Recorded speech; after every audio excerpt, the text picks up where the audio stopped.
매서운 한겨울 바람이 산자락을 휘감았다. 눈은 이미 발목까지 쌓여 있었고 앙상한 나뭇가지들은 얼어붙은 침묵 속에 잠겨 있었다. 한지우는 숨을 헐떡이며 눈 덮인 산길을 오르고 있었다. 한때 서울지방경찰청 강력계에서 이름을 날리던 엘리트 형사였던 그녀는 이제 모든 것을 뒤로하고 홀로 산속에서 살아가고 있었다. 억울하게 연루된 사건으로 인해 제복을 벗게 된 지우는 세상과의 모든 접촉을 끊고 자신을 세상으로부터 고립시켰다.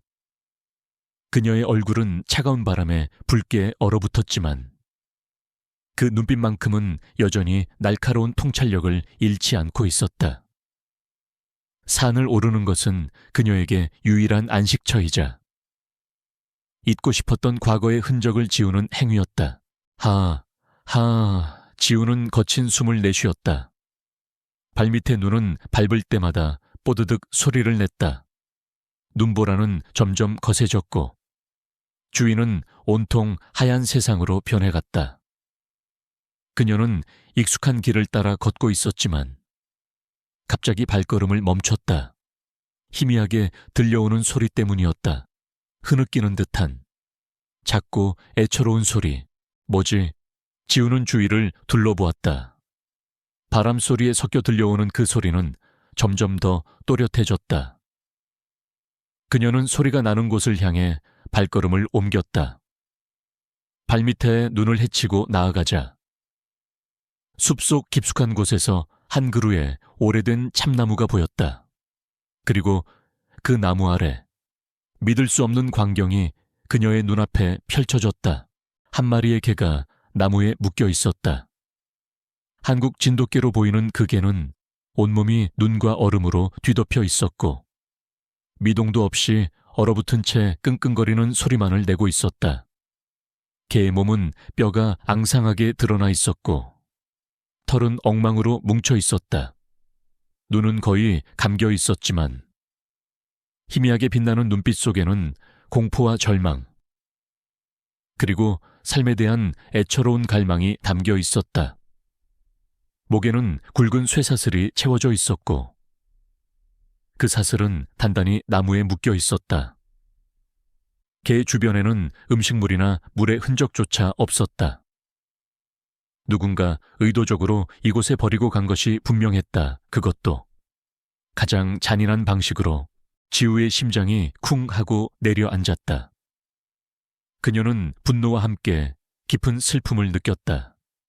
과거 강력계 형사 시절 수많은 잔인한 범죄들을 목격했지만 살아있는 생명을 이토록 무참히 버린 행위는 그녀의 마음속 깊은 곳을 뒤흔들었다. 그녀는 잠시 망설였다. 이 개를 구하는 것은 단순한 선행이 아니었다. 분명히 어떤 문제에 얽히게 될 것이라는 직감이 들었다. 그녀는 더 이상 어떤 사건에도 휘말리고 싶지 않았다. 하지만 얼어붙은 개의 눈빛은 그녀의 발목을 잡았다. 그 눈빛은 그녀에게 살려달라고, 도와달라고 무언의 비명을 지르고 있었다. 이런 세상에 지우는 나지막이 중얼거렸다. 그녀는 망설임을 뒤로하고 천천히 개에게 다가갔다. 개는 그녀의 인기척에 미약하게 몸을 떨었지만 저항할 힘조차 없는 듯했다. 그녀는 조심스럽게 개의 몸을 만졌다. 차갑고 단단하게 얼어붙은 몸은 생명의 흔적조차 찾기 어려웠다. 하지만 미약하게나마 심장이 뛰고 있었다. 지우는 주머니에서 작은 나이프를 꺼냈다. 얼어붙은 쇠사슬은 쉽사리 끊어지지 않았다. 그녀는 필사적으로 사슬을 자르기 시작했다. 그녀의 손은 차가운 칼날에 얼어붙었고 몇 번이나 미끄러졌다. 하지만 그녀는 포기하지 않았다. 그녀의 임에는 땀방울이 송골송골 맺혔다. 오랜 시간의 사투 끝에 마침내 쇠사슬이 끊어지는 소리가 들렸다. 개는 사슬에서 풀려났지만 스스로 움직일 힘조차 없었다. 지우는 조심스럽게 개를 안아 올렸다. 개의 몸은 너무나도 차가웠지만 그녀의 품에 안기자 희미하게 온기가 느껴지는 듯했다. 그녀는 자신의 두꺼운 패딩 재킷을 벗어 개를 감쌌다. 그녀의 품에 안긴 개는 미약하게나마 숨을 쉬는 듯했다. 괜찮아. 이제 괜찮을 거야. 지우는 개의 귀에 속삭였다. 그녀는 품에 안은 개를 데리고 황급히 산을 내려오기 시작했다. 그녀의 발걸음은 빨랐다. 개의 생명이 위태롭다는 것을 알고 있었기 때문이다. 그녀는 자신의 오랜 친구이자 수의사인 박선회에게 연락했다. 선호는 동물에 대한 깊은 애정과 뛰어난 의학 지식을 가진 인물이었다. 그는 지우가 경찰에 있을 때 수색견 훈련 및 관리를 담당하면서 알게 된 사이였다. 선호야, 나야 지우. 급해. 지금 당장 동물병원으로 갈게. 아주 위급한 환자야. 지우의 목소리에는 다급함이 묻어 있었다. 선호는 지우의 목소리에서 심각함을 느꼈다. 알겠어. 지우야, 최대한 빨리 와. 내가 미리 준비하고 있을게. 지우는 가까스로 산을 내려와 자신의 차량에 개를 태웠다. 그녀는 히터를 최대한으로 틀고 개를 따뜻하게 해주려 노력했다. 개는 그녀의 품에서 미약하게 몸을 떨었지만 더 이상 흐느끼지 않았다. 그녀의 눈빛에는 알 수 없는 깊은 슬픔과 함께 희미한 희망이 스쳐 지나가는 듯했다. 동물병원에 도착하자마자 선호는 개의 상태를 살피기 시작했다. 개의 몸은 극심한 저천증과 영양실조에 시달리고 있었다. 곳곳에는 학대의 흔적들이 남아 있었다. 특히 개의 귀 안쪽과 뒷다리 부분에는 오래된 상처들이 눈에 띄었다. 그것은 단순한 외상이 아니었다. 마치 특정 목적을 위해 가해진 흔적 같았다. 지우야, 이 개 그냥 유기견이 아니야. 선호는 심각한 표정으로 말했다. 그의 손가락은 개의 귀 안쪽 상처를 조심스럽게 어루만졌다. 귀 안에 아주 오래된, 하지만 깨끗하게 봉합된 수술 흔적이 있어. 마치 특정 장치를 삽입했다가 제거한 흔적 같아. 그리고 뒷다리의 상처도 그래. 이건 일반적인 상처가 아니야. 지우의 눈이 날카롭게 빛났다. 그녀의 형사 본능이 다시 발동하기 시작했다. 그녀는 선호의 말을 듣고 직감했다. 이 개가 단순한 유기견이 아니라는 것을, 이 개의 존재 자체가 어떤 거대한 비밀과 연결되어 있다는 것을. 그녀는 개의 이름 없는 눈을 바라봤다. 그 눈빛은 그녀에게 무언가를 간청하는 듯했고 동시에 깊은 진실을 담고 있는 듯했다. 어떤 장치였을까? 지우는 물었다. 그녀의 목소리는 침착했지만 그 안에는 과거의 날카로운 수사관 본능이 되살아나고 있었다. 선호는 고개를 저었다. 정확히는 알 수 없어. 하지만 보통 개들에게 이런 수술을 하는 경우는 드물어. 아마 어떤 종류의 훈련이나 실험에 사용되었을 가능성이 커. 지우는 개의 사진을 여러 장 찍었다. 그리고 개의 귀 안쪽 상처 부위에서 미세한 샘플을 채취해달라고 선회에게 요청했다. 그녀는 이 작은 흔적이 거대한 진실을 파헤칠 실마리가 될 것이라고 직감했다. 그녀의 머릿속은 이미 수많은 가설들로 복잡하게 얽히고 있었다. 왜 누군가 개를 이토록 잔인하게 버렸을까? 개의 귀 안에 숨겨져 있던 장치는 무엇이었을까? 그리고 이 개는 대체 어디에서 왔을까? 일단 이 개를 살리는 게 먼저야. 선호야. 지우는 나지막이 말했다. 그녀는 자신의 모든 것을 걸고 이 작은 생명을 지키고 싶었다. 그것은 단순한 동정심이 아니었다. 그것은 그녀의 내면에 잠들어 있던 정의감이 다시 깨어나는 순간이었다. 그녀는 이 개에게 영갑이라는 이름을 지어주었다.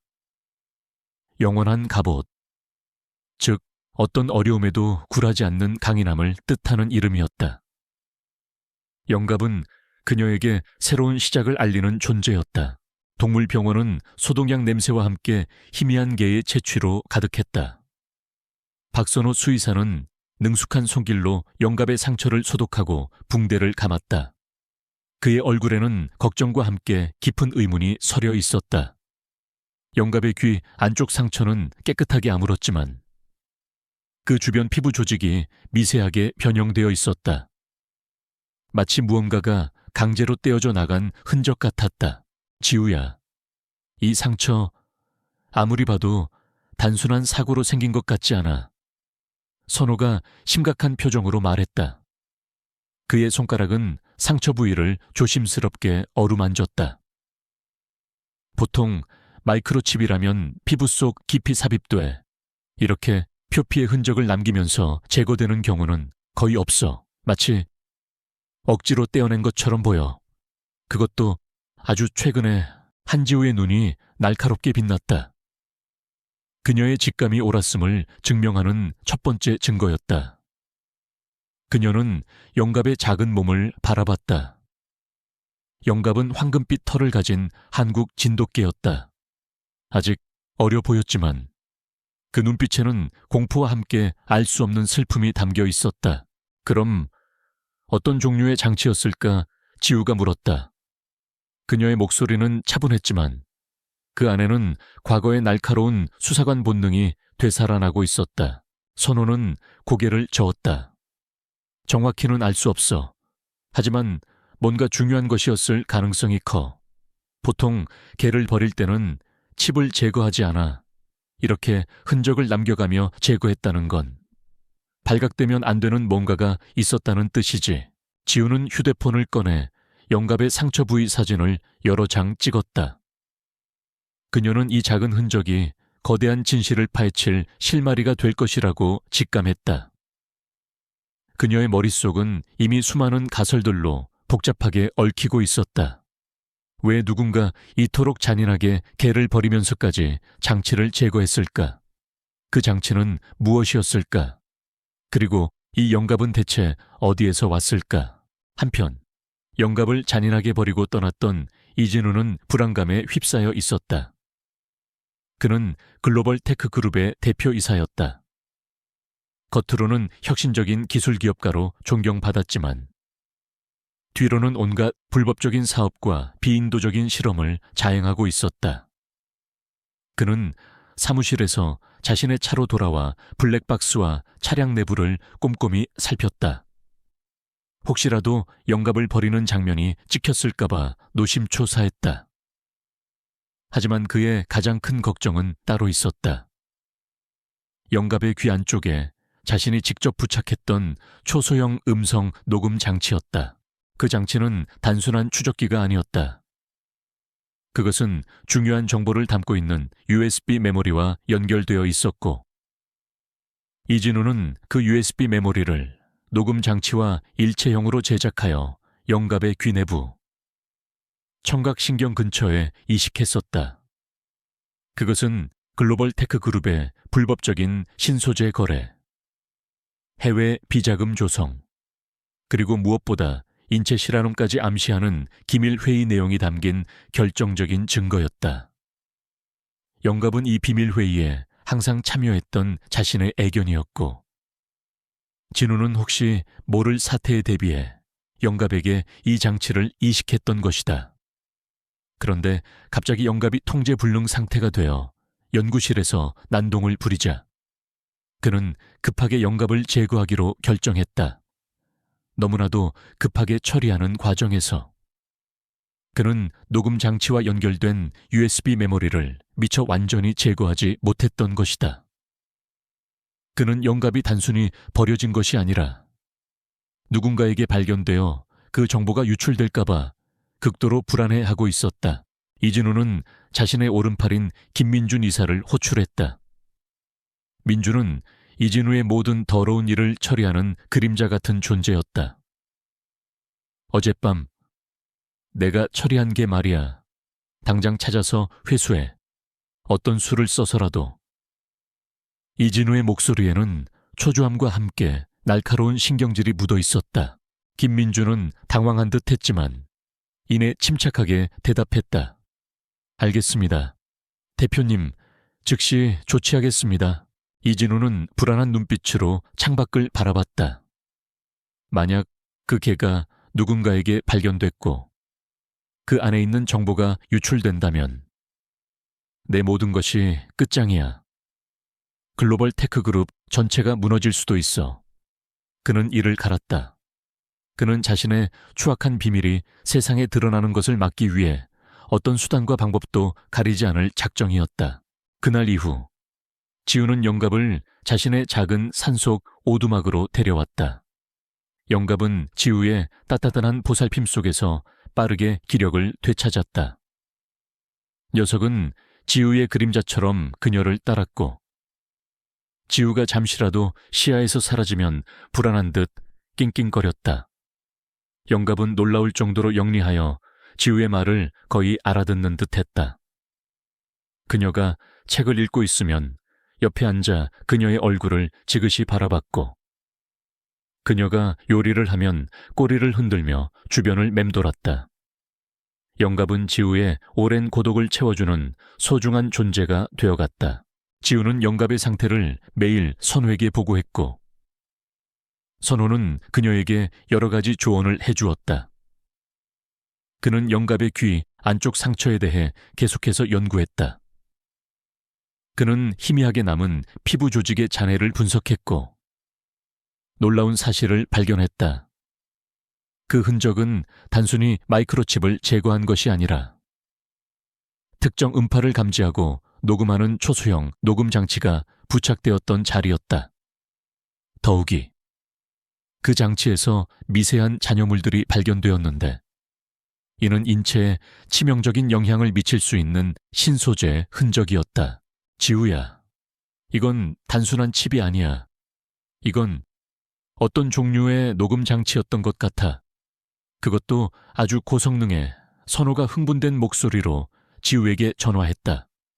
그리고 놀라운 건 그 장치에서 미량의 신소재 물질이 검출됐다는 거야.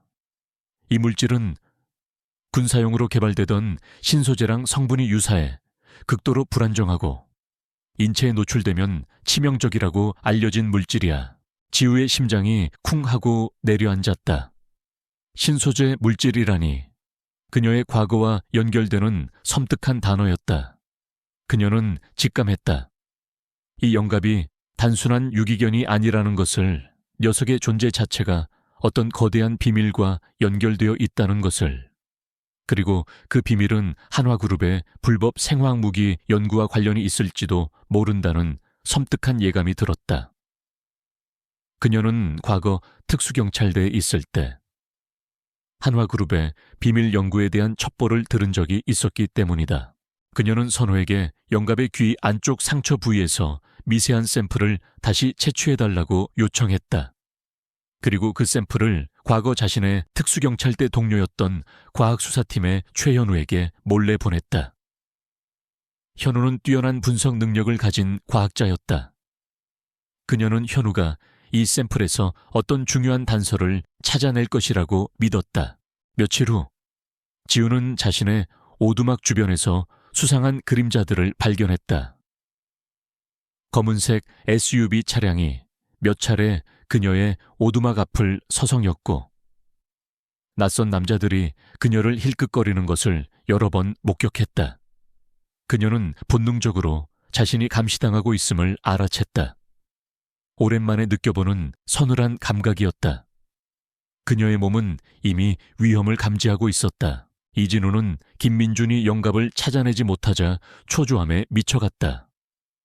그는 직접 사람들을 고용하여 지우의 오두막 주변을 탐문하고 감시하기 시작했다. 그는 이 영갑이 자신의 목줄을 옥죄는 족쇄가 될 수 있다는 것을 알았다. 어느 날 밤, 지우가 오두막에서 잠들기 전 갑자기 전기가 나갔다. 칠흑 같은 어둠 속에서 문이 스르륵 열리는 소리가 들렸고 그림자 같은 형체들이 안으로 들어섰다. 영갑은 낮게 으르렁거리며 지우의 옆을 지켰다. 지우는 몸을 숨기고 주변을 살폈다. 그녀는 두려움보다 분노를 느꼈다. 그들은 그녀의 은신처를 침범했고 그녀가 보호하는 작은 생명들을 위협했다. 거기 누가 있어? 한 남자가 낮게 으르렁거렸다. 지우는 침착하게 어둠 속에서 움직였다. 그녀는 과거 특수경찰대에서 훈련받았던 모든 기술을 상기했다.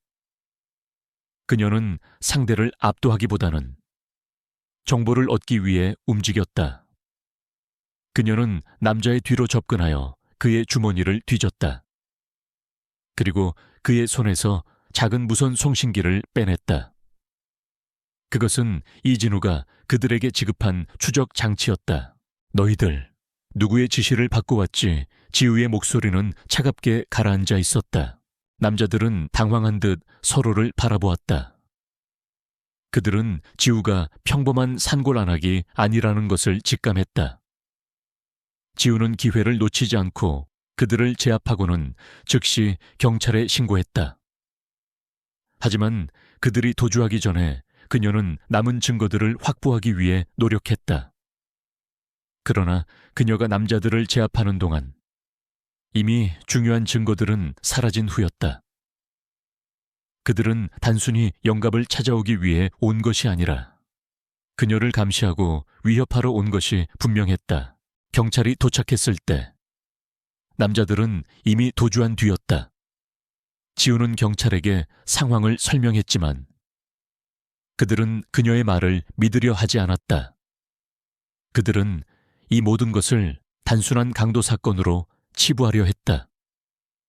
지우는 경찰 내부에 이진우의 영향력이 미치고 있다는 것을 직감했다. 이 싸움은 생각보다 훨씬 복잡하고 거대할 것이었다. 그녀는 영갑을 품에 안고 창밖을 바라봤다. 밤하늘은 여전히 어두웠지만 그녀의 눈빛은 결연하게 빛났다. 그녀는 더 이상 평범한 산골안악이 아니었다. 그녀는 다시 한번 정의를 위해 싸워야 할 때가 왔다는 것을 알았다. 그리고 이 한 마리 개는 그녀의 새로운 임무의 시작이었다. 글로벌 테크 그룹이라는 이름이 지우의 귀에 꽂히자 그녀의 눈빛은 더욱 날카로워졌다. 겉으로는 혁신적인 기술 기업으로 포장되어 있었지만 이진우 대표의 뒤에는 온갖 비리와 어둠이 도사리고 있다는 소문이 파다했다. 지우는 이미 이 사건이 단순한 동물 유기가 아님을 직감하고 있었다. 영갑의 존재는 거대한 그림자의 시작일 뿐이었다. 오두막 습격 이후 지우는 더욱 경계심을 높였다. 그녀는 자신의 모든 행동을 조심했고 오두막 주변에 작은 감시 장치들을 설치했다. 이진우는 자신이 보낸 사람들이 지우를 제압하지 못하고 도망쳤다는 보고를 받자 극도로 분노했다. 그는 지우가 예상보다 훨씬 위험한 인물이라는 것을 깨달았고 그녀를 제거해야 할 대상으로 인식하기 시작했다. 한지우, 이 여자가 도대체 누구야? 이진우는 비서실장 김민준에게 으르렁거렸다. 평범한 상골안악이 아니라는 건 확실해. 그녀의 모든 뒷조사를 해. 글로벌 테크의 비밀이 새어나가기 전에 이진우는 자신이 영갑에게 숨겨놓은 정보가 유출될까봐 극도로 불안해했다.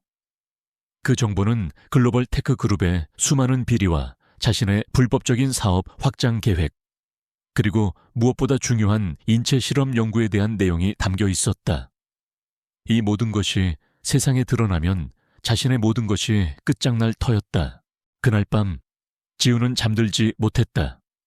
영갑은 그녀의 침대 발치에서 곤히 잠들어 있었지만 그녀의 머릿속은 복잡하게 돌아가고 있었다. 그녀는 최현우, 즉 과거 과학수사팀 동료에게서 연락이 오기를 기다리고 있었다. 영갑의 귀 안쪽 샘플 분석 결과가 이진우의 정체를 밝히는데 결정적인 단서가 될 것이라고 믿었다. 이튿날 아침 일찍 지우는 현우에게서 전화를 받았다. 현우의 목소리에는 긴장감이 역력했다. 지우야, 네가 보낸 샘플 분석 결과가 나왔어. 이거 심상치 않아. 현우가 조심스럽게 말했다. 영갑의 귀 안쪽 상처에서 검출된 잔여물은 단순한 녹음 장치가 아니었어.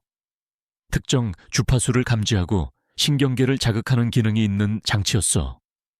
그리고 그 장치는 글로벌 테크 그룹의 극비 연구소에서 개발된 것과 동일한 성분이야. 지우의 심장이 쿵 하고 떨어졌다. 신경계 자극이라니. 그녀는 경악을 금치 못했다. 이것은 단순한 동물 학대나 유기를 넘어선 훨씬 더 거대하고 추악한 범죄의 그림자였다. 글로벌 테크 그룹의 극비 연구소라니. 그녀는 과거 수사 과정에서 글로벌 테크 그룹이 비윤리적인 연구를 진행하고 있다는 소문을 들은 적이 있었지만 그 정도일 줄은 상상조차 하지 못했다. 극비 연구소 어디에 있어? 지우는 다급하게 물었다. 현우는 잠시 망설이더니 조심스럽게 답했다. 정확한 위치는 나도 알 수 없어. 하지만 몇 년 전부터 글로벌 테크 그룹이 도시 외곽의 폐공장을 매입해서 비밀리에 개조했다는 첩보가 있었어. 아마 그곳일 거야. 현우는 지우에게 그 폐공장의 대략적인 위치를 알려주었다. 지우야, 이건 너 혼자서 감당할 수 있는 일이 아니야. 특수경찰대에 연락해야 해. 아니, 아직은 안 돼. 지우는 단호하게 말했다. 경찰 내부에 이진우의 영향력이 미치고 있다면, 자칫하면 증거를 인멸할 시간을 벌어줄 수도 있어. 내가 직접 확인해야 해. 그녀는 이미 오두막 습격 사건으로 경찰의 무능함 혹은 의도적인 방관을 경험했다. 그녀는 그들의 손을 빌리지 않고 직접 진실을 파헤쳐야 한다는 것을 알았다. 지우는 영갑을 선호에게 맡겼다. 선호는 그녀의 결정을 이해했지만 걱정스러운 눈빛을 감추지 못했다. 조심해. 지우야, 혼자 너무 무리하지 마. 걱정 마. 나는 혼자가 아니야. 지우는 영갑을 쓰다듬으며 말했다. 그녀는 이 작은 생명을 위해 어떤 위험도 감수할 준비가 되어 있었다. 지우는 현우가 알려준 폐공장의 위치로 향했다. 그곳은 도시에서 멀리 떨어진 외딴 곳에 위치해 있었고 낮에도 음산한 기운이 감돌았다. 낡은 공장 건물은 폐허처럼 보였지만 곳곳에 최신형 감시 카메라와 센서들이 설치되어 있었다. 외부인의 침입을 철저히 막으려는 듯한 인상이었다. 지우는 공장 주변을 꼼꼼히 살폈다. 그녀는 특수경찰대 시절의 모든 지식과 기술을 동원했다. 그녀는 낡은 환기구를 통해 건물 내부로 잠입하기로 결심했다. 환기구는 좁고 어두웠지만 그녀는 민첩하게 움직였다. 그녀의 심장은 빠르게 뛰었지만 그녀의 정신은 그 어느 때보다 날카로웠다. 마침내 그녀는 환기구를 통해 건물 내부로 진입했다. 아는 생각보다 훨씬 더 거대하고 복잡했다. 폐공장의 외관과는 달리 내부는 최첨단 시설로 가득 차 있었다. 그녀의 눈에 들어온 것은 수많은 실험실과 철창 안에 갇힌 동물들이었다. 개, 고양이, 심지어는 원숭이까지 다양한 동물들이 끔찍한 환경에서 고통받고 있었다. 그들의 몸에는 정극이 부착되어 있었고 눈은 공포와 절망으로 가득했다. 지우는 분노의 치를 떨었다. 이곳은 단순한 목장이 아니었다. 이곳은 살아있는 생명들을 고문하고 죽이는 지옥이었다. 그녀는 이곳에서 영갑이 어떤 고통을 겪었을지 상상조차 하기 어려웠다. 그녀는 조심스럽게 실험실 안으로 들어섰다. 실험실 안에는 수많은 컴퓨터와 모니터들이 놓여 있었다. 모니터에는 동물들의 뇌파 그래프와 함께 알 수 없는 숫자와 기호들이 복잡하게 표시되어 있었다. 그녀는 빠르게 주변을 훑어보았다. 그리고 한 컴퓨터 화면에서 놀라운 자료를 발견했다. 그것은 인간의 신경계를 조종하는 실험에 대한 보고서였다. 이런 미친... 지우는 낮은 신음을 내뱉었다. 글로벌 테크 그룹은 동물들을 대상으로 신경계 조종 실험을 하고 있었고 그 궁극적인 목표는 인간의 신경계를 조종하는 것이었다. 이것은 단순히 돈을 위한 범죄가 아니었다. 이것은 인간의 존엄성과 자유를 위협하는 상상조차 할 수 없는 악마적인 계획이었다.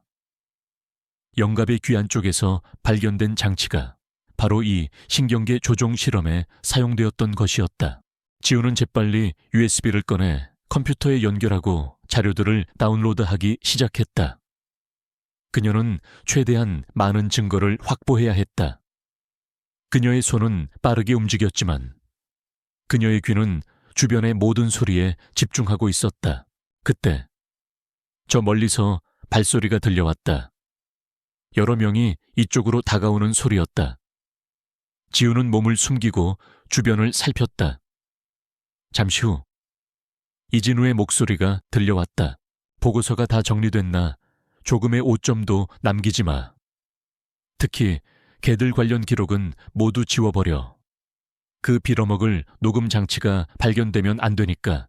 이진우의 목소리는 차갑고 냉정했지만 그 안에는 미세한 불안감이 섞여 있었다. 그는 영갑의 귀 안쪽에 숨겨두었던 암호화된 음성 녹음 장치에 대한 언급을 하고 있었다.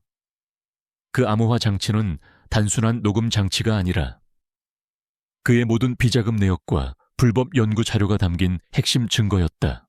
지우는 충격에 휩싸였다. 영갑의 귀 안에 숨겨져 있던 것은 신경계 자극 장치뿐만이 아니었다. 그 안에는 이진우의 모든 죄를 입증할 결정적인 증거가 담겨 있었던 것이다. 그리고 그 암호화된 음성 녹음 장치는 여전히 영갑의 귀 안쪽 상처 부위, 즉 피부 바로 아래에 미세한 형태로 남아있을 가능성이 높았다. 이진우는 그 존재를 모르고 있었고 그저 신경계 자극 장치가 제거된 것만 알고 있었던 것이다. 이진우는 자신의 부하들과 함께 실험실 안으로 들어섰다. 지우는 몸을 숨기고 그들의 대화를 엿들었다. 이진우는 부하들에게 실험 데이터를 모두 삭제하고 실험 동물들을 처리하라고 지시했다. 그의 목소리에는 일말의 양심이나 죄책감도 느껴지지 않았다. 지우는 이를 갈았다. 그녀는 이 모든 것을 세상에 폭로해야 했다.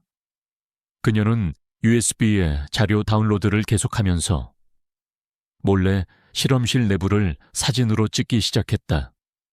동물들의 끔찍한 모습, 신경계 조종 장치들, 그리고 이진우가 직접 지시하는 모습까지 모든 것을 기록했다.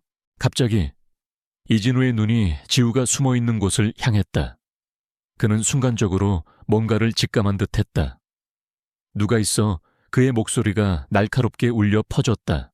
지우는 자신의 존재가 발각되었음을 깨달았다. 그녀는 더 이상 숨을 수 없었다. 그녀는 USB를 뽑아 주머니에 넣고 재빨리 몸을 일으켰다. 감히 내 연구실에 침입하다니. 너희들은 모두 죽은 목숨이야. 이진우는 분노로 이글거리는 눈으로 지우를 노려봤다. 그의 얼굴은 악마처럼 일그러져 있었다. 지우는 이진우와 그의 부하들을 바라봤다. 그녀는 이제 자신이 거대한 위험에 처해 있음을 알았다. 하지만 그녀는 물러서지 않았다. 그녀에게는 이미 너무 많은 것을 보았고 너무 많은 것을 알게 되었다. 그녀의 심장 속에는 정의의 불꽃이 활활 타오르고 있었다. 그녀는 이 악마 같은 자들의 추악한 비밀을 세상에 드러내고 그들을 심판대에 세워야 했다. 그녀는 영갑, 그리고 이곳에 갇힌 모든 생명들을 위해 싸워야 했다. 연구소 안은 섬뜩한 정적이 흘렀다. 이진우는 지우를 향해 천천히 다가왔다. 그의 얼굴에는 분노와 함께 싸늘한 조소가 뒤섞여 있었다. 그는 지우가 자신의 비밀을 파헤칠 것이라고는 상상조차 하지 못했을 것이다. 그의 오만함은 그녀를 평범한 상골한악으로 치부하게 만들었고 그 오만함이 지금 그의 발목을 잡고 있었다. 감히 내 연구실에 침입하다니. 넌 지금 너의 무덤을 파고 있는 거야. 한지우, 이진우의 목소리는 낮게 깔렸지만 그 안에 숨겨진 살인은 분명했다. 그는 손짓했고 그의 뒤에 서 있던 건장한 부하들이 지우를 향해 달려들었다. 그들의 눈빛에는 위협과 함께 잔인함이 번뜩였다. 지우는 물러서지 않았다. 그녀는 이미 자신에게 어떤 위험이 닥칠지 알고 있었다. 그녀의 몸은 본능적으로 반응했다. 특수경찰대 시절의 훈련은 그녀의 몸에 깊숙이 각인되어 있었다. 그녀는 상대의 움직임을 읽고 빈틈을 노려 공격했다. 좁은 실험실 안에서 그녀는 민첩하게 움직이며 상대를 혼란시켰다. 그녀는 단순히 힘으로 맞서는 대신 상대의 움직임을 역이용하여 자신에게 유리한 상황을 만들었다. 한 남자가 휘두른 주먹을 피하며 다른 남자 쪽으로 밀쳐내자 두 남자는 서로에게 부딪히며 휘청거렸다. 그 틈을 타 지우는 재빨리 유리 진열장에 놓여있던 메스를 집어들었다. 그녀는 메스의 날카로운 끝을 남자의 목에 겨누며 경고했다. 한 발자국이라도 더 움직이면 이 칼날이 목을 스칠 거야. 지우의 목소리는 차분했지만 그녀의 눈빛은 얼음처럼 차가웠다. 그녀의 손은 흔들림 없었다. 남자들은 움찔하며 멈춰 섰다. 그들은 지우가 평범한 여자가 아니라는 것을 직감했다. 이진우의 얼굴이 경악으로 물들었다. 그는 지우의 예상 밖의 행동에 당황한 듯 보였다. 감히 내게 칼을 겨눠 이진우는 분노의 치를 떨었다. 그는 지우의 용기에 오히려 모욕감을 느꼈다. 너희들이 나를 막을 수는 없어. 나는 너희들의 추악한 비밀을 세상에 폭로할 거야. 지우는 단호하게 말했다. 그녀는 USB에 담긴 증거들이 자신의 가장 강력한 무기라는 것을 알고 있었다. 그때 연구실의 경보음이 울리기 시작했다. 누군가 침입을 감지한 것이 분명했다. 지우는 시간이 없다는 것을 깨달았다. 그녀는 메스를 내던지고 재빨리 비상구를 향해 달렸다. 이진우와 그의 부하들은 그녀의 뒤를 쫓았다. 놓치지 마. 무슨 수를 써서라도 잡아야 해. 이진우의 고함이 복도를 울렸다. 지우는 복도를 질주했다. 그녀는 머릿속으로 탈출 경로를 빠르게 계산했다. 그녀는 연구소 내부의 복잡한 구조를 이용해 그들을 따돌리려 했다. 그녀는 낡은 환기 통로를 발견하고 그 안으로 몸을 던졌다. 환기 통로는 좁고 어두웠지만 그녀는 민첩하게 기어갔다. 그녀의 귀에는 이진우와 그의 부하들이 그녀를 추격하는 소리가 계속해서 들려왔다. 환기 통로를 한참 기어간 후에야 지우는 외부로 통하는 작은 출구를 발견했다. 그녀는 겨우 몸을 빼내 밖으로 나왔다. 그녀가 나온 곳은 연구소 뒤편의 인적이 드문 숲이었다. 그녀는 숨을 헐떡이며 숲속으로 뛰어들었다. 숲속은 낮에도 어두컴컴했고 엉성하게 얽힌 나뭇가지들이 앞길을 가로막았다. 그녀는 나뭇가지에 긁히고 넘어지면서도 멈추지 않고 달렸다. 그녀는 준호에게 연락해야 했다. 그녀는 주머니에서 휴대폰을 꺼내 준호에게 전화를 걸었다. 준호야. 나야, 지우. 급해. 나 지금 글로벌 테크 비밀 연구소에서 탈출했어. 이진우가 동물들을 대상으로 신경계 조종 실험을 하고 있었어. 그리고 내 모든 비리를 폭로할 수 있는 결정적인 증거를 확보했어. 지우는 숨을 헐떡이며 다급하게 말했다. 준호는 경악했다. 뭐 이진우 신경계 조종, 그게 무슨 소리야? 너 괜찮아. 괜찮을 리가 없지. 이진우가 지금 날 쫓고 있어. 최대한 빨리 이곳으로 와.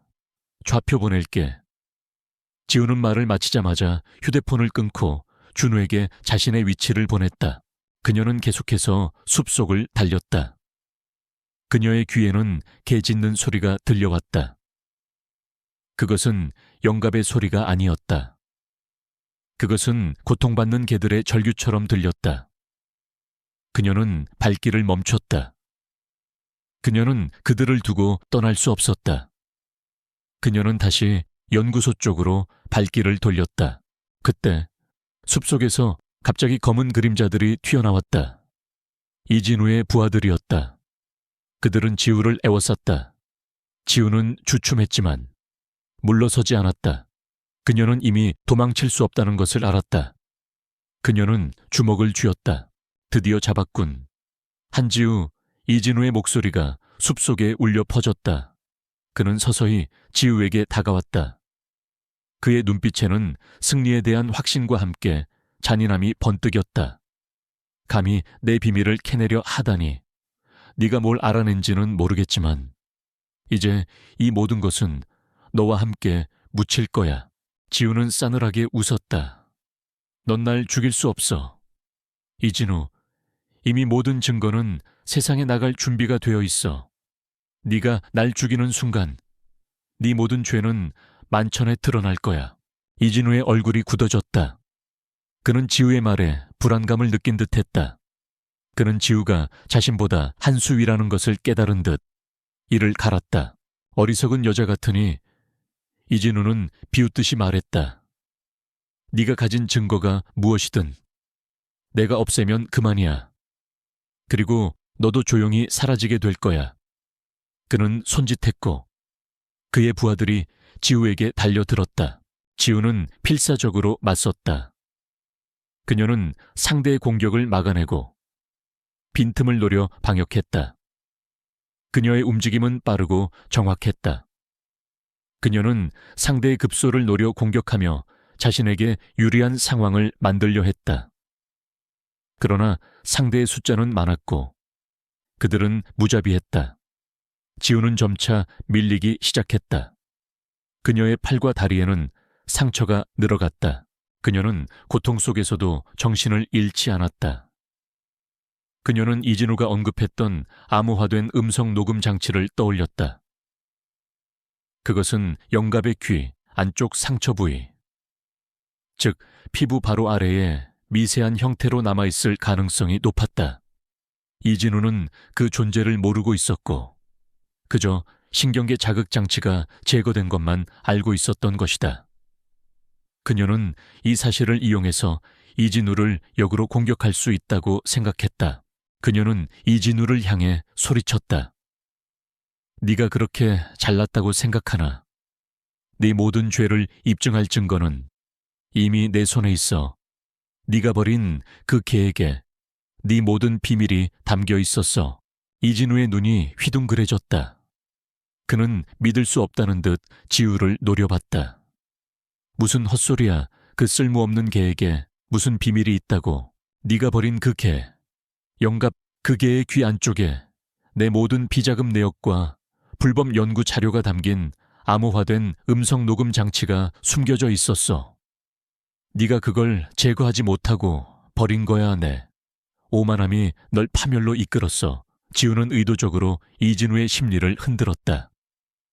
그녀는 그가 가장 두려워하는 것이 자신의 비밀이 드러나는 것임을 알고 있었다.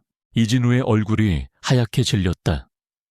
그의 눈빛은 불안과 함께 극도의 공포로 물들었다.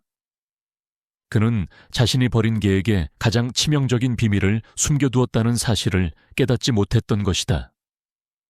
그의 오만함이 그를 눈멀게 만들었고 그 결과가 지금 그를 옥죄고 있었다.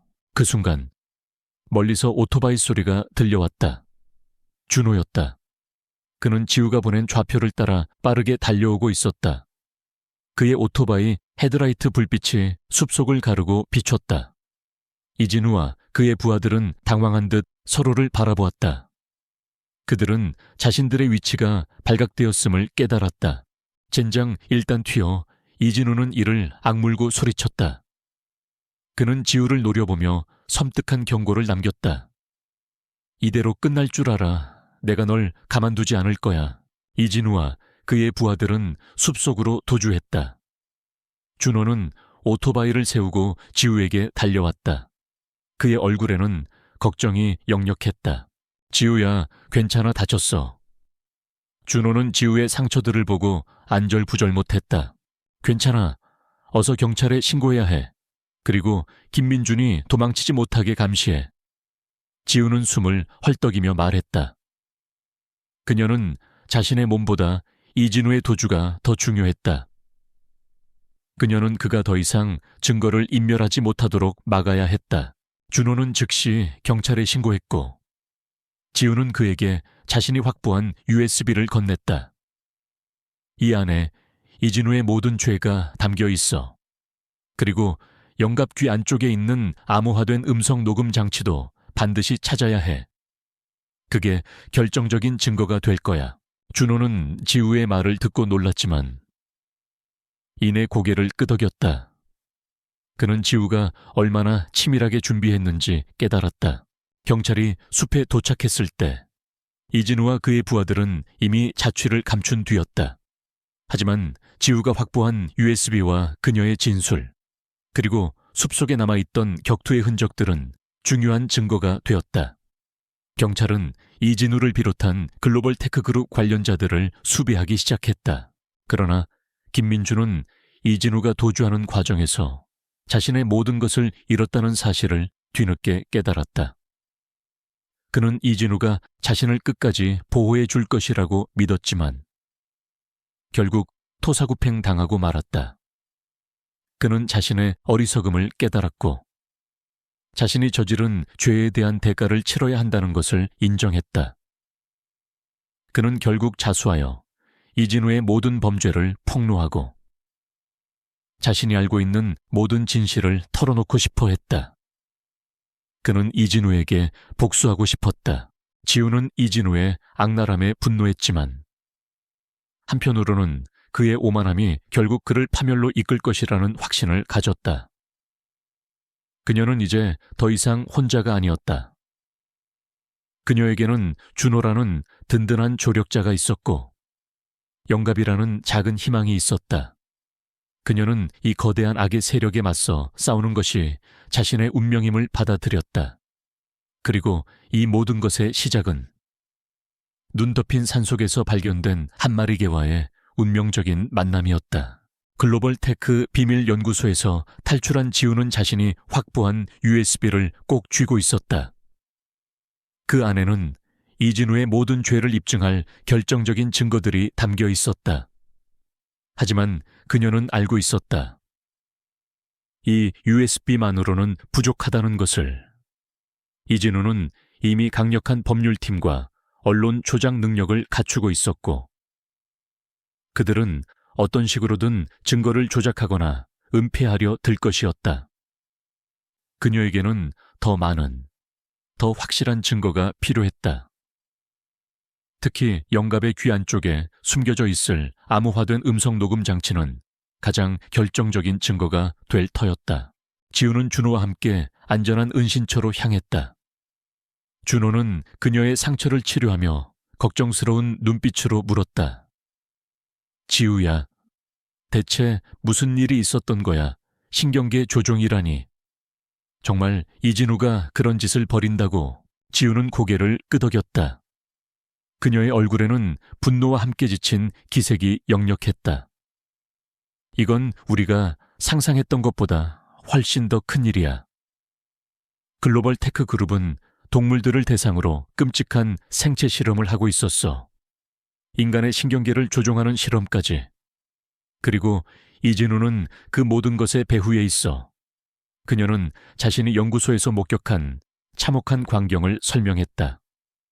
철창에 갇힌 동물들의 애처로운 모습, 그리고 바닥에 흩어져 있던 약병들. 준호는 충격에 말을 잇지 못했다. 영갑 귀 안쪽에 있는 암호화된 음성 녹음 장치가 가장 중요해. 지우가 말했다. 이진우가 그 존재를 모르고 버린 거야.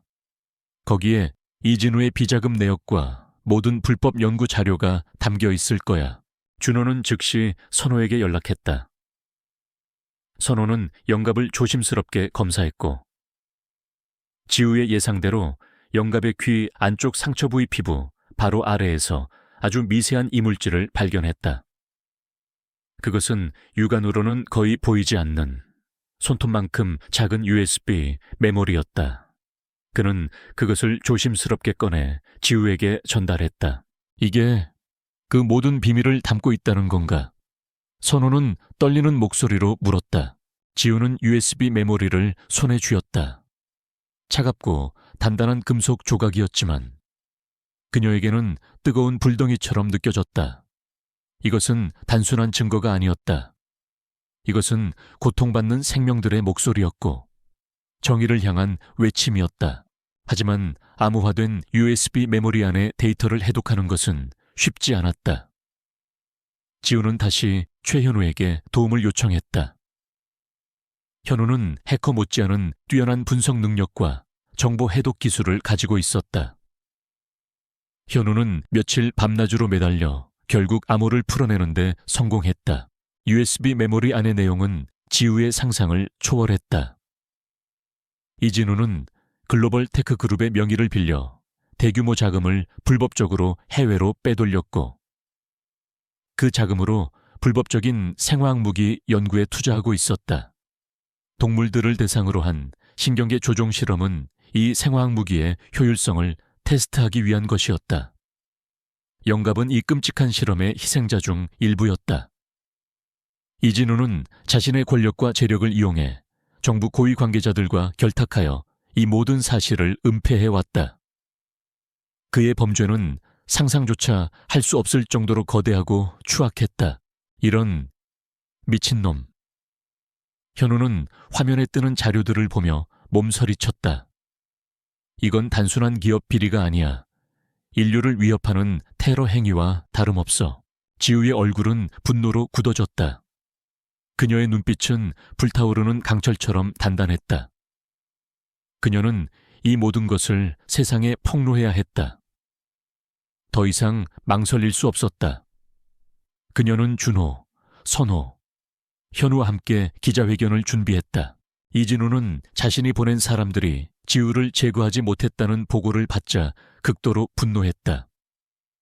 그는 지우가 어떤 증거를 가지고 있는지 알 수 없었지만 자신의 비밀이 새어나가는 것을 막기 위해 모든 수단과 방법을 동원했다. 그는 언론을 매수하고 지우의 과거를 파헤쳐 그녀를 정신적으로 불안정한 인물로 몰아가려 했다. 한지우 씨는 과거 경찰 조직에서 불미스러운 일로 해고된 인물입니다. 그녀의 주장은 개인적인 원한으로 인한 조작이며 글로벌 테크 그룹의 명예를 훼손하려는 시도입니다. 이진우 측 변호사는 언론을 통해 발표했다. 하지만 지우는 그의 공격에 흔들리지 않았다. 그녀는 이미 이 모든 시나리오를 예상하고 있었다. 그녀에게는 진실이라는 가장 강력한 무기가 있었다. 기자회견 당일, 기자회견장은 발 디딜 틈이 없었다. 글로벌 테크 그룹의 비리 의혹은 이미 전국을 뜨겁게 달구고 있었다. 수많은 카메라 플래시가 터지고 기자들의 질문이 빗발쳤다. 지우는 단상에 올라섰다. 그녀의 옆에는 든든한 준호가 서 있었고 그녀의 발밑에는 영갑이 조용히 앉아 있었다. 영갑은 이제 완전히 건강을 되찾은 듯 윤기 나는 털을 뽐냈지만 그 눈빛에는 여전히 과거의 상처가 희미하게 남아 있었다. 안녕하십니까? 저는 한지우입니다. 지우의 목소리는 작았지만 또렷하고 단호했다. 저는 오늘 글로벌 테크 그룹이 저지르고 있는 참혹한 비리들을 고발하기 위해 이 자리에 섰습니다. 기자들은 웅성거렸다. 지우는 침착하게 자신이 수집한 증거들을 제시하기 시작했다. 글로벌 테크 그룹 비밀 연구소에서 찍은 학대당한 동물들의 사진, 불법 약물들의 분석 결과, 그리고 무엇보다 중요한 암호화된 USB 메모리에서 해독된 이진우의 비자금 내역과 생화학 무기 연구 자료. 그녀는 모든 것을 논리적이고 명확하게 설명했다. 특히 영갑의 귀 안쪽에서 발견된 암호화된 USB 메모리의 존재를 강조하며 이진우가 이 작은 생명에게 자신의 모든 죄를 숨겨두었다는 사실을 폭로했다. 이 영갑이라는 이름에게는 글로벌 테크그룹 연구소에서 불법 생체 실험에 이용되다 가까스로 탈출한 생명입니다. 지우는 영갑을 쓰다듬으며 말했다. 영갑은 마치 자신의 이야기를 이해하는 듯 그녀의 손에 얼굴을 비볐다. 이 개의 몸에 숨겨져 있던 것은 단순한 정보가 아닙니다. 그것은 글로벌 테크그룹 이진우 대표가 저지른 인류를 위협하는 끔찍한 범죄의 증거입니다. 그들은 비자금으로 불법 생화학 무기를 개발하고 있었으며 동물들을 대상으로 비윤리적인 실험을 자행했습니다. 이 모든 불법 행위의 배후에는 글로벌 테크그룹의 이진우 대표가 있습니다. 기자회견장은 술렁였다. 생화학 무기라는 단어에 기자들은 더욱 격렬하게 질문을 쏟아냈다. 한지우 씨, 그 모든 증거가 사실이라는 것을 어떻게 증명하시겠습니까? 글로벌 테크그룹 측에서는 이 모든 것이 당신의 개인적인 원한으로 인한 조작이라고 주장하고 있습니다. 한 기자가 날카롭게 질문했다. 지우는 잠시 침묵하더니 깊은 숨을 내쉬었다. 저는 과거 특수경찰대에서 근무했습니다. 그리고 제 모든 경력을 걸고 말씀드립니다. 이 모든 증거는 진실입니다. 그녀는 흔들리지 않는 눈빛으로 기자들을 바라봤다. 만약 제가 틀렸다면 그 대가를 기꺼이 치르겠습니다. 하지만 만약 제가 옳다면 글로벌 테크 그룹과 이진우 대표는 이 모든 죄에 대한 책임을 져야 할 것입니다. 그 순간 기자회견장 문이 활짝 열리며 글로벌 테크 그룹의 변호사들과 언론 담당자들이 들이닥쳤다. 그들의 얼굴에는 오만함과 조롱이 가득했다. 그들은 지우의 말을 조작이라며 폄하했고 그녀를 향해 비난을 퍼부었다. 한지우 씨, 당신은 글로벌 테크 그룹의 명예를 훼손하고 있습니다. 당신이 제시하는 모든 증거는 조작된 것이며 당신은 정신적으로 불안정한 상태입니다. 우리는 당신을 명예훼손으로 고소할 것입니다. 글로벌 테크 그룹 변호사의 목소리가 울려 퍼졌다. 지우는 싸늘한 미소를 지었다. 그녀는 이미 이들의 반응을 예상하고 있었다. 제가 정신적으로 불안정하다고요. 그렇다면 제가 제출할 또 다른 증거들은 어떻게 설명하실 건가요? 그녀는 노트북을 열고 화면을 기자들에게 보여주었다. 화면에는 이진우 대표가 비밀 연구소에서 생화학 무기 개발을 직접 지시하는 영상과 그가 해외 불법 자금을 세탁하는 과정이 담긴 글로벌 테크 내부 회계 자료가 펼쳐졌다.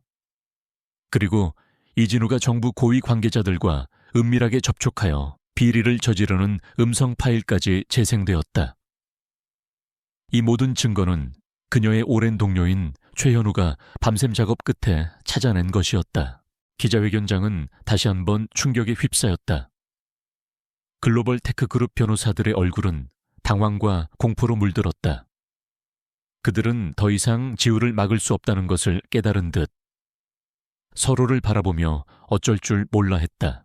이것이 제가 가진 증거의 일부입니다. 이외에도 제가 확보한 자료들은 셀 수 없이 많습니다. 지우는 단호하게 말했다. 글로벌 테크 그룹은 더 이상 진실을 은폐할 수 없을 것입니다. 이진우 대표는 자신의 죄에 대한 대가를 치러야 할 것입니다. 이진우는 지우가 단순히 동물 학대만을 파헤칠 것이라고 생각했을 것이다. 그러나 지우는 그의 예상을 뛰어넘어 글로벌 테크 그룹 전체를 뒤흔들 수 있는 거대한 비리를 폭로했다. 그녀의 용기와 치밀함은 그들의 오만함을 산산조각내기에 충분했다. 기자회견은 폭발적인 반응을 불러일으켰다. 지우의 폭로는 전국을 뒤흔들었고 글로벌 테크 그룹은 순식간에 여론의 문매를 맞았다. 검찰과 경찰은 즉시 글로벌 테크 그룹에 대한 전면적인 수사에 착수했다. 이진우 대표는 물론 글로벌 테크 그룹의 여러 고위 임원들이 줄줄이 소환되었다. 지우는 자신이 이 모든 것을 해냈다는 사실에 안도했지만 동시에 이진우가 어떤 식으로든 자신에게 복수하려 들 것이라는 불안감을 느꼈다. 그는 모든 것을 잃게 된 상황에서 어떤 극단적인 선택도 할 수 있는 인물이었다. 하지만 그녀는 두려워하지 않았다. 그녀는 이미 싸움의 절반을 승리했다. 이제 남은 것은 이진우를 완전히 심판대에 세우는 것뿐이었다. 이진우는 자신이 모든 것을 잃었다는 사실에 광분했다. 언론은 연일 글로벌 테크 그룹에 추악한 비리를 쏟아냈고 그의 이름은 이제 대한민국 사회의 공공의 적이 되었다. 주가는 폭락했고 투자자들은 등을 돌렸다. 검찰과 경찰은 쉴 틈 없이 수사를 진행했고 그의 주변 인물들은 줄줄이 소환되었다. 이진우는 더 이상 도망칠 곳이 없었다. 하지만 그는 순순히 무릎 꿇을 인물이 아니었다. 그는 자신의 파멸을 막기 위해 마지막 발악을 준비하고 있었다. 한지우, 그 여자가 내 모든 것을 빼앗아갔어. 내가 가만두지 않을 거야. 이진우는 자신의 아지트에서 술에 취한 채 으르렁거렸다. 그의 눈은 광기로 이글거렸고 주변에는 깨진 유리 조각들이 널려 있었다. 그는 자신의 몰락을 모두 지우의 탓으로 돌리고 있었다. 그의 오만함은 마지막 순간까지 그를 지배하고 있었다. 지우는 이진우의 움직임을 주시하고 있었다. 그녀는 이진우가 어떤 식으로든 자신에게 복수하려 들 것이라고 예상했다. 그녀는 준호, 선호, 현우와 함께 만반의 준비를 갖추었다. 특히 현우는 이진우의 통신망을 해킹하여 그의 은신처와 계획을 추적하고 있었다. 지우야, 이진우의 움직임이 심상치 않아. 그가 오늘 밤 해외로 도주할 계획을 세우고 있어. 그리고 도주하기 전에 너를 제거하려 할 거야. 현우가 긴급한 목소리로 지우에게 전화했다. 그녀는 이진우가 극단적인 선택을 할 것이라고 경고했다. 지우의 심장이 빠르게 뛰었지만 그녀의 목소리는 차분했다. 어디로 도주할 계획이야? 나를 제거하기 위해 어떤 수단을 쓸 것 같아. 인천국제공항으로 가려 할 거야. 그리고 그는 너를 유인해서 제거하려 할 거야. 그가 고용한 용병들이 공항 근처 폐창고에 집결하고 있어. 위험해. 지우야, 내가 지금 당장 경찰에 신고할게. 현우가 다급하게 말했다. 아니, 아직은 안 돼. 경찰에 신고하면 이진우가 눈치챌 거야. 그럼 모든 증거를 인멸하고 완벽하게 사라질 수도 있어. 지우는 단호하게 말했다. 그녀는 이진우를 완전히 잡기 위해서는 직접 그를 유인해야 한다고 생각했다. 나를 미끼로 쓸 거야. 너는 이진우의 은신처와 용병들의 위치를 계속 추적해. 그리고 경찰이 움직일 최적의 타이밍을 알려줘. 준호는 지우의 계획에 경악했다. 지우야, 미쳤어. 혼자서 그 위험한 곳으로 가겠다는 거야. 이진우는 이제 더 이상 이성적인 판단을 하는 사람이 아니야. 무슨 짓을 할지 몰라. 그의 목소리에는 걱정뿐만 아니라 분노까지 섞여 있었다. 그는 지우가 또다시 위험에 빠지는 것을 원치 않았다. 나는 혼자가 아니야. 준호야, 너희들이 내 뒤를 지켜줄 거잖아. 그리고 나는 이 싸움을 끝내야 해, 영갑. 그리고 그 연구소에서 고통받던 모든 생명들을 위해서라도. 지우의 눈빛은 결연했다. 그녀는 이 모든 것을 끝낼 마지막 기회라고 생각했다. 지우는 이진우에게 보란 듯이 기자회견장에서 받은 상패를 언론에 공개했다. 그리고 공항으로 향하는 자신의 모습을 일부러 노출시켰다. 그녀는 이진우가 자신을 제거하기 위해 반드시 나타날 것이라고 확신했다. 그녀는 자신의 존재를 과시하여 이진우의 오만함을 자극했다. 이진우는 지우의 행동에 분노로 몸을 떨었다. 감히 나를 조롱해 내년이 내 손에 죽을 줄도 모르고 그는 즉시 용병들에게 지우를 제거하라고 지시했다. 그의 계획은 지우를 납치하여 자신의 비밀 아지트로 끌고 간 뒤 고통스럽게 죽이고 증거를 완전히 인멸하는 것이었다. 밤늦은 시각, 지우는 인천국제공항 근처에 폐창고로 향했다. 그녀는 검은색 전술복을 입고 몸에는 작은 통신장치와 호신용 무기를 숨겼다. 그녀의 표정은 침착했지만 심장은 긴장감으로 빠르게 뛰고 있었다. 그녀는 자신의 모든 감각을 곤두세웠다. 폐창고 안은 어둡고 으스스했다. 낡은 철골 구조물과 먼지 쌓인 기계들이 그림자처럼 서 있었다. 지우가 안으로 들어서자 갑자기 사방에서 검은 그림자들이 튀어나왔다. 이진우가 고용한 용병들이었다. 그들의 손에는 흉기가 들려 있었고 눈빛은 살기로 번뜩였다.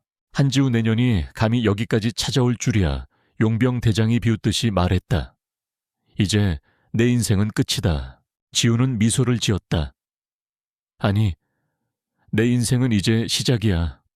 너희들이 끝낼 수 있는 건 이진우의 추악한 범죄뿐이지. 난투극이 시작되었다. 지우는 용병들의 공격을 민첩하게 피하고 방역했다. 그녀의 움직임은 빠르고 정확했다. 그녀는 상대의 약점을 파고들고 빈틈을 노려 공격했다. 그녀는 상대의 급소를 노려 공격하며 자신에게 유리한 상황을 만들려 했다. 그녀의 몸은 마치 춤을 추듯 유연하게 움직였다. 그녀는 상대의 칼날을 피해 몸을 돌리고 팔꿈치와 무릎을 이용해 상대를 제압했다. 그녀는 혼자였지만 수십 명의 용병들을 상대로 전혀 밀리지 않았다. 그녀의 전술적인 능력은 그들을 압도했다. 그때 저 멀리서 이진우의 목소리가 들려왔다. 잡아 죽여버려. 그 여자를 절대로 살려두지 마. 이진우는 자신이 고용한 용병들이 지우에게 속수무책으로 당하자 분노에 치를 떨었다. 그는 직접 총을 들고 지우를 향해 발포했다. 지우는 몸을 날려 총알을 피했다. 총성은 폐창고를 뒤흔들었다. 젠장 쓸모없는 놈들. 이진우는 이를 갈며 지우에게 달려들었다. 그는 지우를 죽이고 싶어 안달이 난 듯했다. 지우는 이진우를 향해 달려들었다. 그녀는 그에게 최후의 일격을 날릴 준비를 했다. 그녀는 이진우의 총을 발로 차 날려버리고 그의 팔을 꺾어 제압했다. 이진우는 고통의 비명을 질렀다. 내 죄는 네가 만든 거야. 이진우, 이제 모든 것을 인정할 때가 왔어. 지우는 차가운 목소리로 말했다. 그녀의 손은 이진우의 목을 조르고 있었다. 이진우의 얼굴은 새파랗게 질렸다. 그는 두려움에 몸을 떨었다. 그 순간 현우의 목소리가 통신장치를 통해 들려왔다. 지우야, 경찰이 진입하고 있어. 지금이야. 지우는 이진우를 놓아주고 뒤로 물러섰다. 이진우는 숨을 헐떡이며 지우를 노려봤다. 그때 폐창고 문이 활짝 열리며 경찰 특공대가 들이닥쳤다. 총성과 함께 용병들은 순식간에 제압당했다. 이진우는 경찰에게 체포되었다. 그의 얼굴에는 절망과 함께 깊은 광기가 서려 있었다. 경찰은 이진우를 체포하고 그를 비롯한 용병들을 연행했다. 지우는 멀리서 그 모습을 지켜봤다. 그녀의 몸은 만신창이가 되어 있었지만 그녀의 마음은 평화로웠다. 그녀는 마침내 이 모든 것을 끝냈다는 안도감에 깊은 숨을 내쉬었다. 김민주는 이진우가 체포되었다는 소식을 듣고 비참함에 눈물을 흘렸다. 그는 이진우가 자신을 끝까지 보호해 줄 것이라고 믿었지만 결국 토사구팽 당하고 말았다.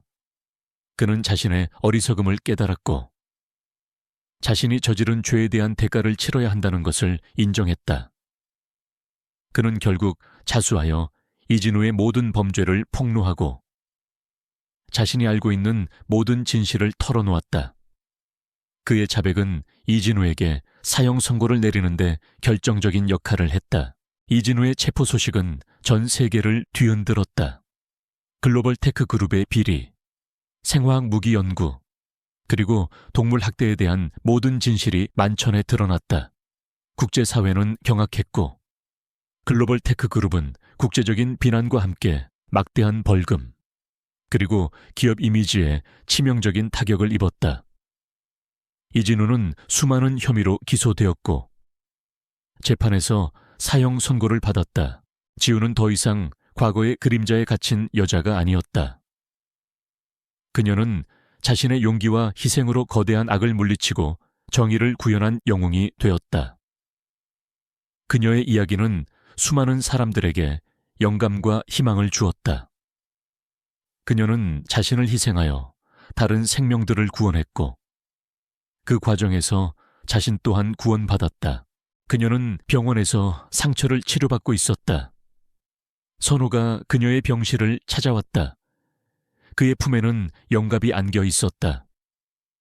영갑은 지우의 얼굴을 보자마자 꼬리를 흔들며 그녀에게 달려들었다. 그는 지우의 얼굴을 핥으며 그녀를 방했다. 지우야, 정말 대단해. 네가 아니었다면 이 모든 진실은 영원히 묻혔을 거야. 선호가 진심으로 말했다. 그의 눈에는 존경심이 가득했다. 지우는 영갑을 쓰다듬었다. 그녀의 눈가에 뜨거운 눈물이 흘렀다. 이것은 슬픔의 눈물이 아니라 안도감과 행복의 눈물이었다.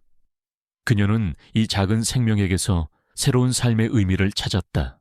이 모든 건 너 덕분이야. 영갑아, 지우는 속삭였다. 그녀는 영갑을 꼭 끌어안았다. 그의 따뜻한 온기가 그녀의 몸과 마음을 감쌌다.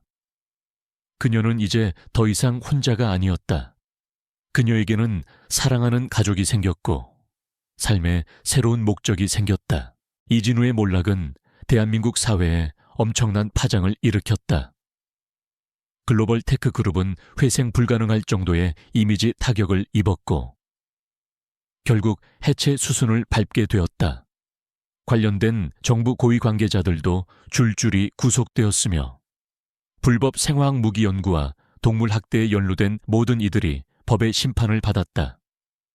김민주는 자신의 죄를 모두 고백하고 이진우의 모든 범죄를 폭로한 대가로 형량이 감경되었지만 여전히 오랜 시간 감옥에서 속죄의 시간을 보내야 했다. 그의 마지막 진술은 이진우가 영갑에게 남긴 USB 메모리에 암호화된 파일이 아니었다면 결코 밝혀지지 않았을 잔인하고 치밀한 범행의 전모를 드러냈다. 수많은 언론과 대중은 한지우를 정의의 여신이라 칭송했다. 그녀의 용기와 끈기는 모든 이들에게 깊은 감동을 주었다. 그녀는 더 이상 과거의 상처에 갇힌 여자가 아니었다. 그녀는 스스로의 힘으로 어둠을 헤치고 나와 빛을 찾아낸 진정한 영웅이었다. 하지만 지우는 그런 관심이 부담스러웠다. 그녀는 그저 자신의 자리에서 할 일을 했을 뿐이라고 생각했다. 지우야, 이제 정말 영웅이 됐네. 준호가 지우의 병실에서 창밖을 바라보며 말했다. 그의 목소리에는 자랑스러움과 함께 미묘한 안도감이 섞여 있었다. 그는 그녀가 이 모든 싸움을 무사히 끝내고 돌아왔다는 사실에 진심으로 감사했다. 지우는 미소 지었다. 그녀의 몸은 회복 중이었지만 마음은 그 어느 때보다 평화로웠다. 그녀의 품에는 영갑이 안겨 있었다. 영갑은 지우의 따뜻한 손길에 만족한 듯 편안하게 잠들어 있었다. 그는 이제 더 이상 고통받는 존재가 아니었다. 그는 지우의 품에서 따뜻한 사랑과 보호를 받고 있었다. 난 영웅이 아니야. 준호야, 그저 할 일을 했을 뿐이야. 그리고 이 모든 건 영갑 덕분이지. 지우는 나지막이 말했다. 그녀는 영갑의 귀 안쪽 상처를 조심스럽게 쓰다듬었다. 이제는 희미하게 남아있는 그 상처가 그녀에게는 가장 소중한 훈장처럼 느껴졌다. 그것은 그가 겪었던 고통과 그녀가 이뤄낸 승리의 증거였다. 지우는 병원을 퇴원한 후 다시 오토바이 수리점으로 돌아왔다. 그녀의 삶은 이전처럼 평범해 보였지만 그녀의 내면은 완전히 달라져 있었다. 그녀는 더 이상 과거의 악몽에 시달리지 않았다. 그녀는 스스로를 용서했고 자신의 삶을 다시 받아들였다.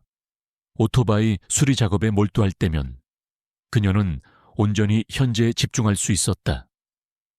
기름때 묻은 손은 그녀의 강인함과 성실함을 상징했다. 수리점 한쪽에는 영갑을 위한 아늑한 공간이 마련되었다. 영갑은 지우의 그림자처럼 그녀를 따랐고 그녀가 잠시라도 시야에서 사라지면 불안한 듯 낑낑거렸다. 그는 단순한 반려견이 아니었다. 그는 지우의 상처를 치유해준 존재였고 그녀에게 새로운 삶의 목적을 선물한 생명이었다. 영갑은 놀라울 정도로 영리하여 지우의 말을 거의 알아듣는 듯했다. 지우가 부품을 찾아달라고 하면 꼬리를 흔들며 공구통을 뒤적이기도 했다. 박선호 수의사는 여전히 지우의 든든한 조력자였다. 그는 정기적으로 영갑의 건강을 확인했고 지우에게 동물 보호에 대한 다양한 정보를 제공했다. 최현우는 과학수사팀으로 돌아가 자신의 자리에서 공로를 인정받았지만 지우와는 여전히 긴밀한 연락을 주고받으며 필요한 정보들을 공유했다. 그들은 단순히 동료가 아니라 깊은 신뢰와 유대감을 바탕으로 한 가족과 다름없었다. 지우는 자신의 경험을 바탕으로 새로운 활동을 시작했다. 그녀는 동물 학대 현장에 직접 찾아가 피해 동물들을 구조하고 법률 전문가들과 연계하여 가해자들이 합당한 처벌을 받도록 도왔다. 그녀는 또한 글로벌 테크그룹의 비리 사건을 통해 드러난 권력형 비리, 특히 기업과 정치권의 유착관계를 폭로하는데도 적극적으로 참여했다. 그녀는 이제 단순한 사건 해결을 넘어 사회의 근본적인 부조리를 뿌리 뽑는 일에 헌신하기 시작했다. 그녀의 활동은 많은 이들에게 영감을 주었다. 수많은 사람들이 그녀의 이야기에 공감했고 동물보호 운동에 동참하기 시작했다. 그녀의 수리점은 단순한 작업 공간이 아니라 정의를 추구하는 사람들의 모임 장소가 되었다. 준호는 그녀의 모든 활동을 묵묵히 지지하며 그녀의 곁을 지켰다. 그는 그녀가 위험에 처할 때마다 가장 먼저 달려갔고 그녀가 지칠 때마다 따뜻한 위로와 격려를 건넸다. 그들의 관계는 이제 그 어떤 말로도 표현할 수 없는 깊은 신뢰와 사랑으로 가득 차 있었다. 어느 날 오후, 지우는 수리점 앞에서 영갑과 함께 햇볕을 쬐고 있었다. 따뜻한 바람이 그녀의 머리카락을 스쳤다. 영갑은 그녀의 무릎에 머리를 기대고 있었다. 그녀는 손에 들린 낡은 사진 한 장을 바라봤다. 특수경찰대 시절 동료들과 함께 찍은 사진이었다. 사진 속 그녀의 얼굴에는 아직 어둠과 상처가 가득했지만 이제 그녀는 그 상처를 치유하고 진정한 평화를 찾았다. 그녀는 사진을 주머니에 넣고 영갑의 등을 부드럽게 쓰다듬었다. 그의 따뜻한 천이 그녀의 손에 전해졌다.